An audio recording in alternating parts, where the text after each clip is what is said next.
This is the Next Bite of Life podcast, the place to be to hear personal stories from expats, digital nomads, and everybody else taking their next bite of life.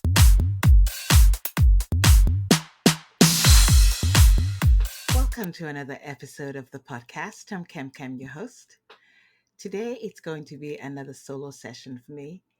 And actually, as of now, for the near future, it's going to be me alternating with a guest um, the following podcast. So one week I'll be solo, and the next week I'll have an interview podcast for you.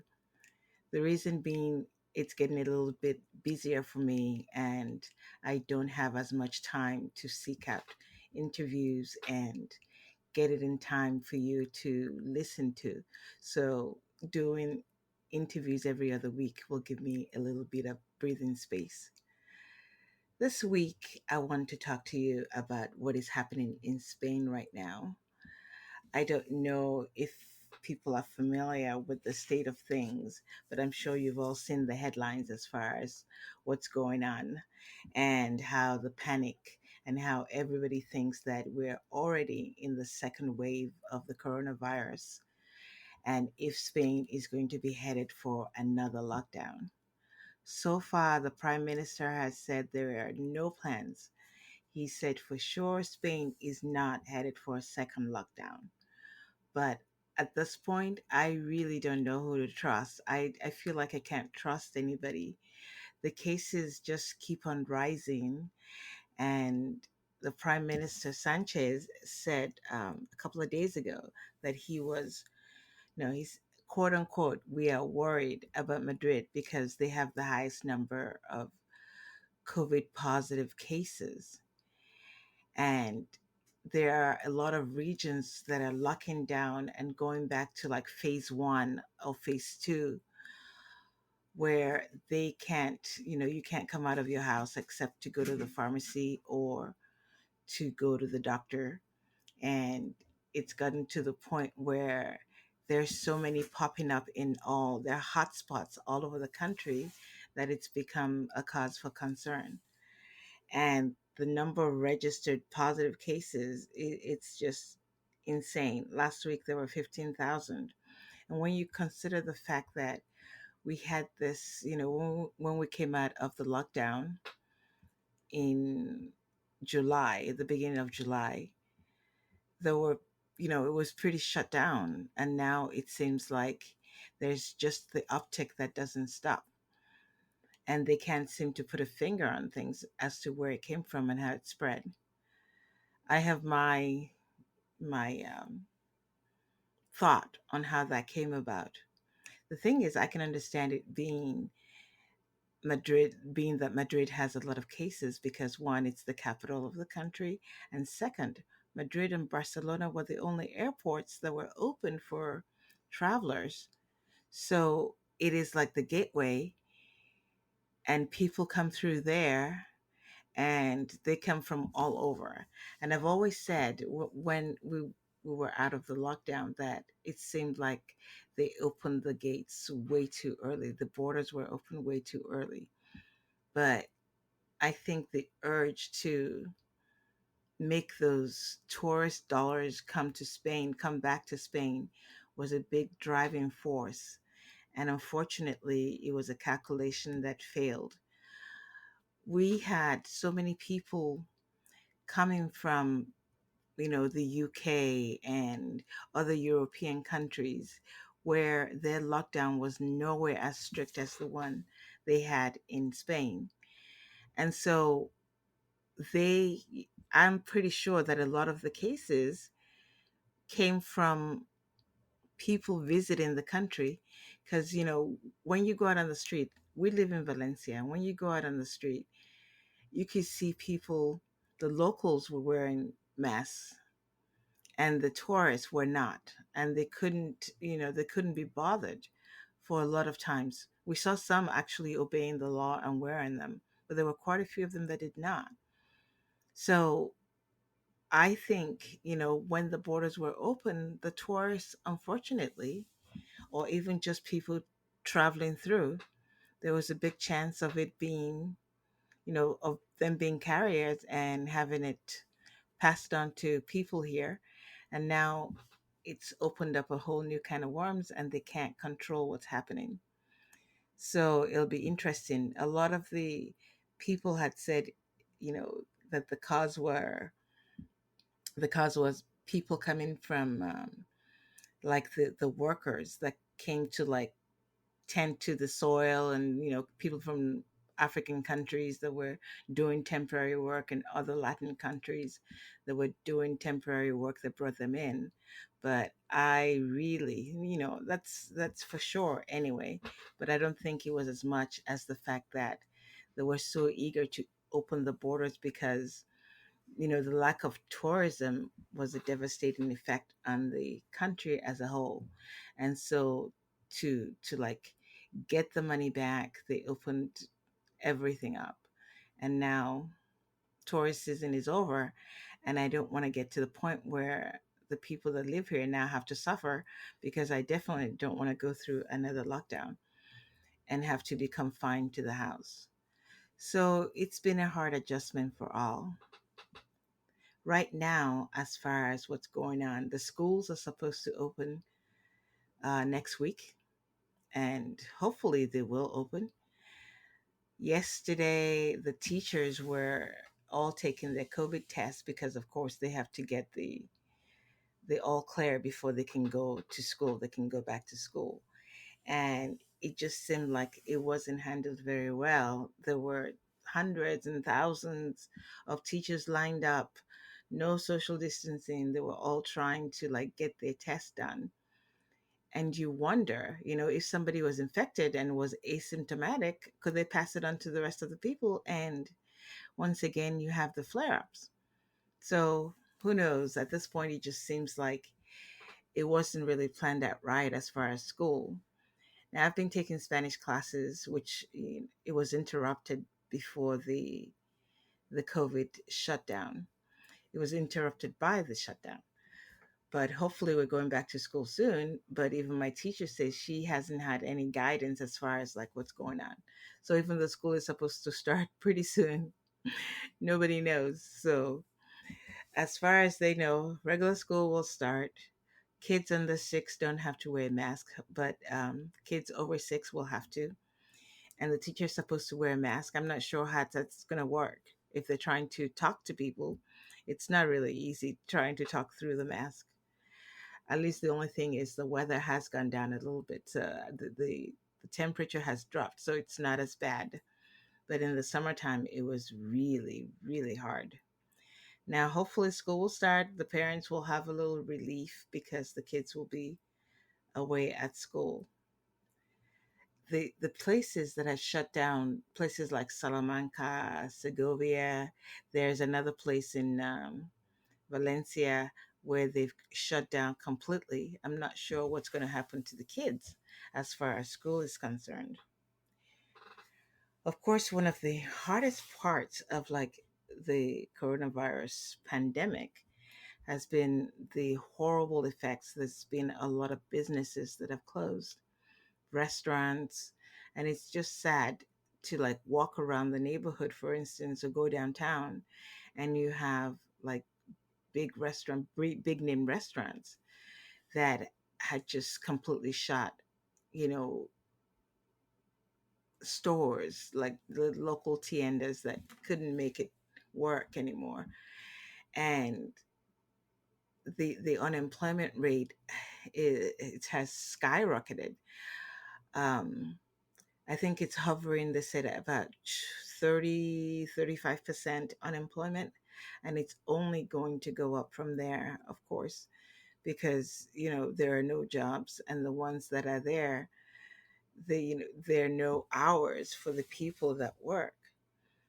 We've been trying to do our part by starting to go out a little bit more, eat. But even when we go out to restaurants, a lot of times, which we do like two times a week, something like that. Before the pandemic, we went out to eat like maybe once a week. We cook in a lot, but we've been trying to go out once or twice a week. And a lot of times we're the only two in the restaurant. And how can a place survive with just, such low customer numbers? And if you have sitting outside, you're allowed to spread out. There are people outside, but you can tell from what they're eating, it's not like even before. They're sitting there having a drink instead of having a meal, or they have a side order or something that costs €2 and a beer, and it's so hard for the owners to make any sort of profit. And what I notice is a lot of restaurants now, just to try and hang in there, they're closed for lunch. So they only open for dinner, and the hours are even shorter. And so there's even like less people, there's less staff. And it's just an unfortunate side effect of the pandemic.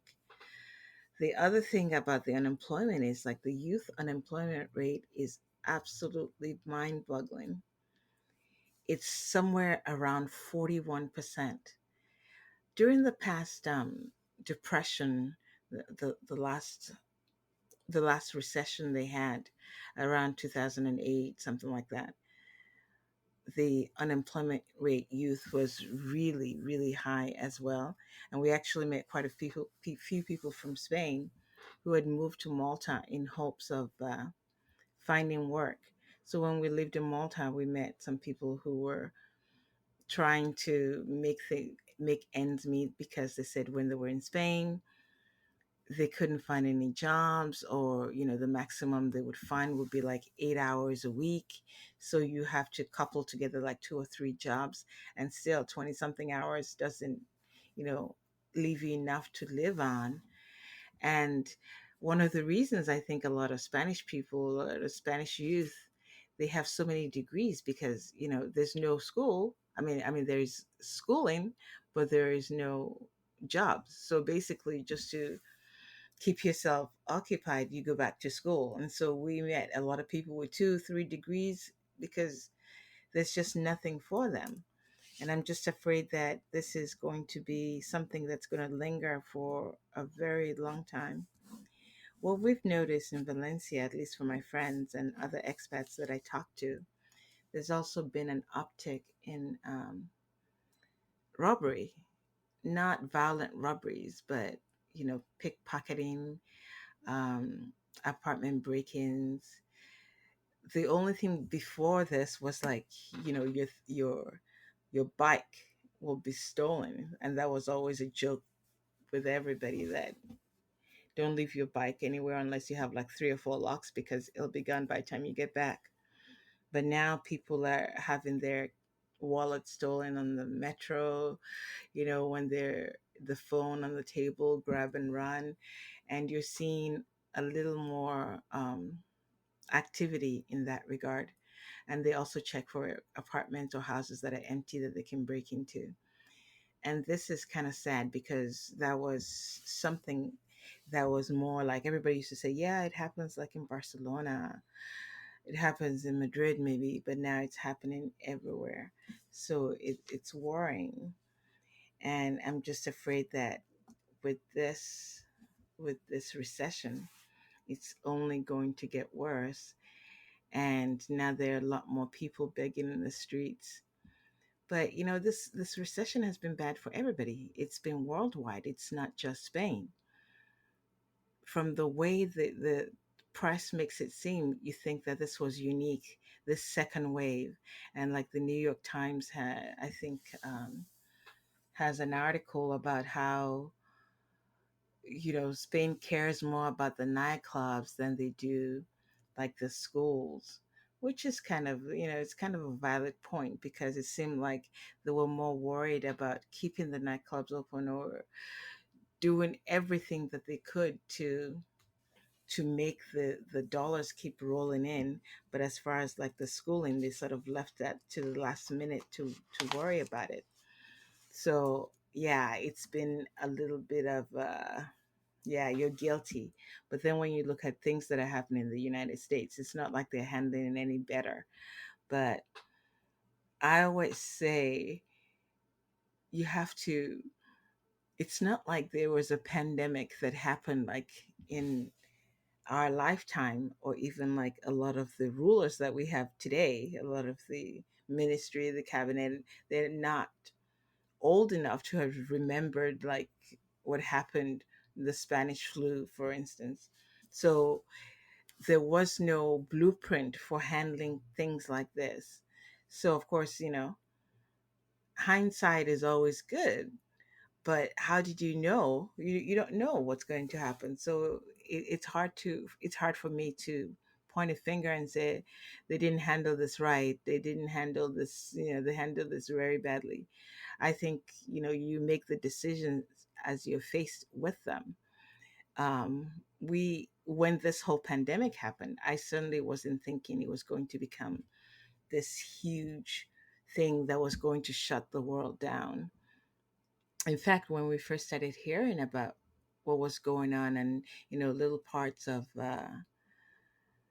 like China was having this problem with this flu, we really didn't think much of it. And I was still going about my travel plans, and we had planned to go to Italy. And so I wasn't about to stop my plans because of this pandemic. No, it wasn't even a pandemic at that point. This flu and things like that that was happening in China. And then we slowly started hearing about it, saying, Italy was having a problem with it. And we still didn't think anything of it, because not in your wildest dreams would you think that something like this was going to happen. So anyway, we went ahead and made our plans. But that's a story for another time, I think. I've rambled on long enough for this episode. What I would like to say is, if you're enjoying this podcast, we would appreciate you subscribing to it and leaving us any reviews on iTunes if you can, because I enjoy bringing you the podcast, and I enjoy looking for interviews for it. And it would be nice if you could just please show your appreciation by subscribing to the show. As far as what's going to happen in Spain, your guess is as good as mine. All we can do is hang in there and hope that things change for the better and we can go back to a resemblance of life again. As far as travel, we're choosing to stay close to home because there are just too many variables. And when I travel, I like to go and relax. And I don't think, worrying about, will the borders close again? Would I be locked in a house? What's the use of going to another country to see it, but then not being able to, and all you have is the four walls in your hotel room? It just doesn't sound like a good vacation to me. So that is it for now. We're staying home, and hopefully everybody else is being safe and being healthy. And that's it. So thank you for listening to this podcast episode, and I'll see you on the next one. Bye.